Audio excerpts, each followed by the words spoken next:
ఈడ వీలో మీటింగ్ పెట్టుకున్నారు. ఇండియా కూటమిలో చేరండి, కొత్త పార్టీలను ఆహ్వానించిన మల్లికార్జున్ ఖార్గే. నైతికంగా మోడీ ఓడిపోయారని కామెంట్. రాజ్యాంగ పరిరక్షణకు అన్ని పార్టీలు ఏకం కావాలని పిలుపు. ఇండియాకు దేశవ్యాప్తంగా గట్టి పోటీ ఇచ్చామని వెల్లడి. ఐక్యంగా సమన్వయంతో ముందుకెళ్లినట్టు వివరణ.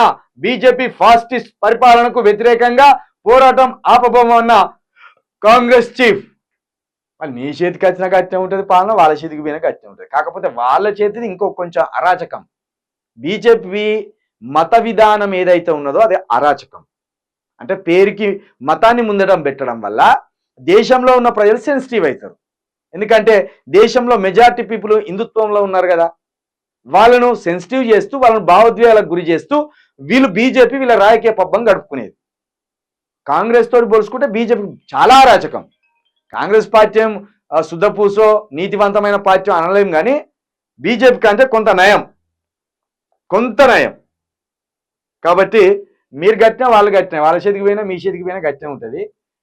ఇక మొత్తానికైతే కొత్త పార్టీలను, ప్రాంతీయ పార్టీలను, వాళ్ళను చిన్న చితకాన్ని అందరినీ పోగేసుకుంటారు. ఎందుకంటే పోగేసుకొని కూర్చున్నాం అనుకో, ఎప్పుడైనా వీళ్ళ మధ్య లొల్లి జరిగింది అనుకో, ఈ ముగ్గురి మధ్య వాళ్ళు తొలగిపోయిన అనుకో, చలో ఇక్కడ మనం అదే ఏకమైన రార్రాబాయ్ అందరం కూర్చొని ఉన్నాం, మనమే ప్రభుత్వం ఏర్పాటు చేద్దాం రారి అంటారు.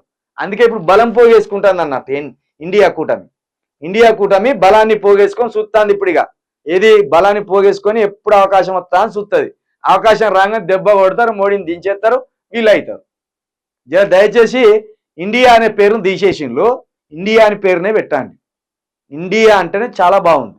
ఆ పేరును తీసేద్దామని బీజేపీ చూస్తుంది. దాన్ని మళ్ళీ బతికించడానికే ఇండియా కూటమి అని పెట్టినట్టున్నారు. ఆ విషయంలో వీళ్ళని మెచ్చుకోవచ్చు.